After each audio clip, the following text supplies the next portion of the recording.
Welcome back to another exciting episode of LA Fishguys. We're here at the cylinder tank and we're going to be adding some fish to the tank today. 3 golden butterflies in addition to the one that's in there. A bicolor pygmy angel, a lemon peel pygmy angel, and a rock beauty angel, which is small, that'll grow into that position. So let's start acclimating those fish to the tank now.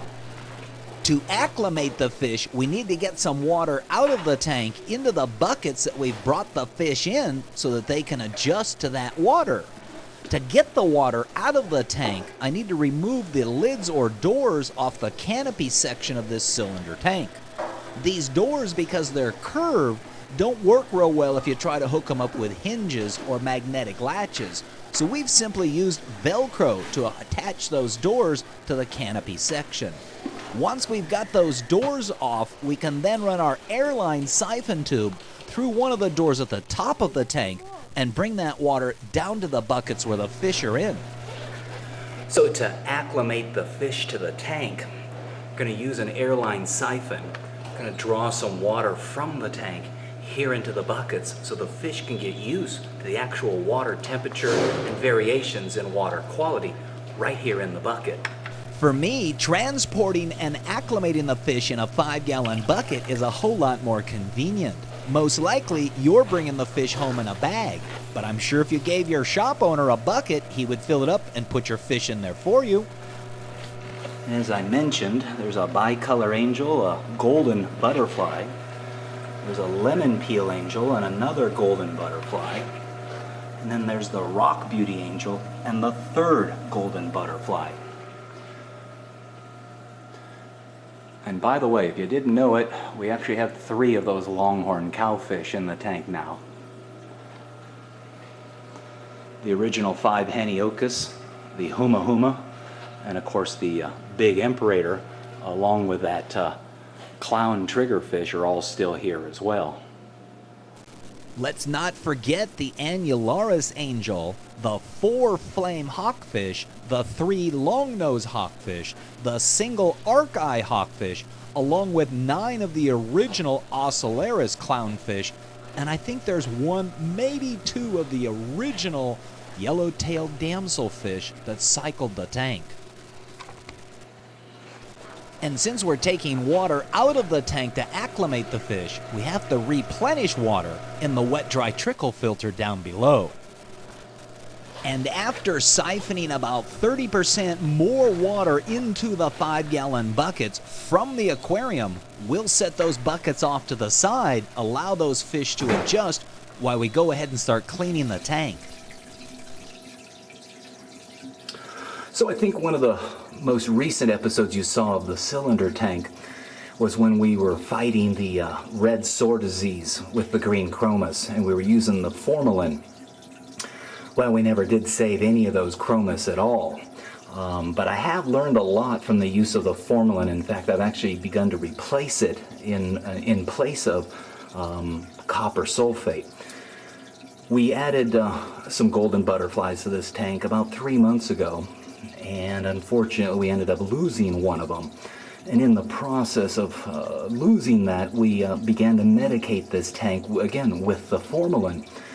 One of the interesting things that we did discover this time was that the formalin, and we treated for over 30 days and we dosed it every day, was that on this coral sculpture, which is difficult to keep clean, the formalin kind of eliminated the algae on there, or at least 90% of the algae. Now, don't get the impression that that's a solution to algae problems. It just happened to be one of the solutions that benefited us in this particular tank. And as you can see, the coral sculpture is predominantly clean of a lot of that black algae that was growing on there. Since we've stopped using it, I can begin to see a little bit of the green coming back in. But again, the formalin was very beneficial in the fact that it helped clean the tank. Didn't save that 2nd butterfly, but we've got 1 in here now that did make it through it, and we're going to be adding 3 more to the tank as well. And before we can add those new fish to the aquarium, we need to go ahead and service the aquarium. And that starts off with cleaning that coral sculpture. So let's get to work!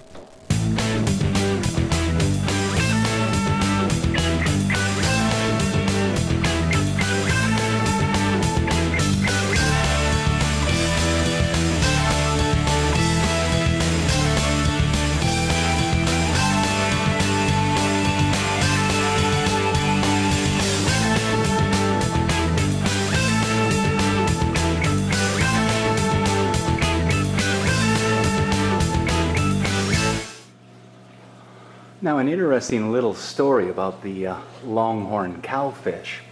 About 2 months ago, I came here one day and me and the assistant were talking, and I kind of noticed that there was a little bit of water running down the side of the tank. And as we talked a little bit further, it became very obvious that this guy wasn't in the tank any longer.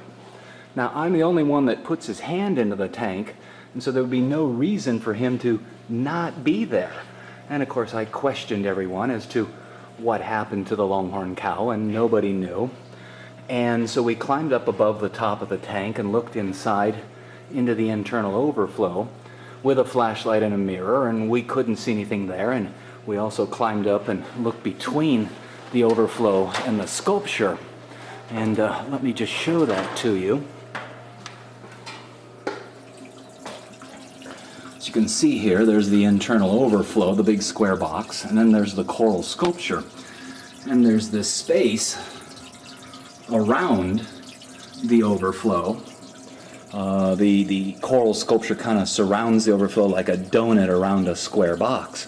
And we looked inside there, down inside there with a flashlight and such, and couldn't really see anything. And we looked inside the overflow with a flashlight and couldn't see anything. And we never did find the longhorn cowfish. And so I kind of assumed that since no one had taken him out of the tank, that he had somehow gotten himself stuck inside the space between the overflow and the sculpture. So I went ahead and got some more longhorn cows. The homeowner really likes those. And I held them in quarantine for about 4 weeks and brought them here. And as I climbed up the ladder one day, kind of like this, and was getting ready to work on the tank, all of a sudden I saw a pair of horns poking up out of the water here. And at first I was stunned and surprised. What? Where did this cowfish come from?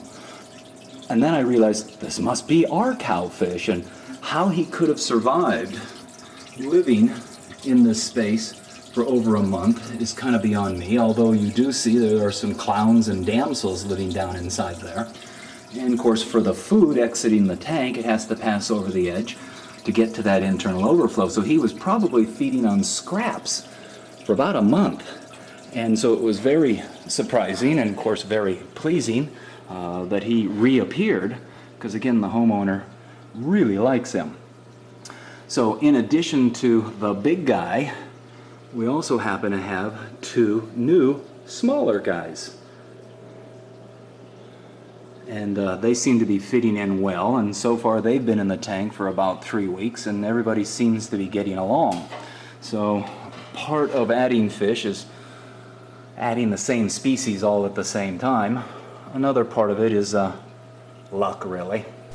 I say luck because once you've done your thing, quarantining and feeding and medicating, it's all up to the fish. Now we've also added some new long-nosed hawkfish, and you'll notice these 2 here, oh, they're about 3 inches long. That is another hawkfish, the original long-nosed hawk, and you can see he's huge. I would say he's probably 6 inches long. And of course the homeowner took a shine to him as well. We did add a couple more of the flame hawkfish, and then if I can find him, there's one arc eye hawkfish that was added into the tank. And I don't see him at the moment.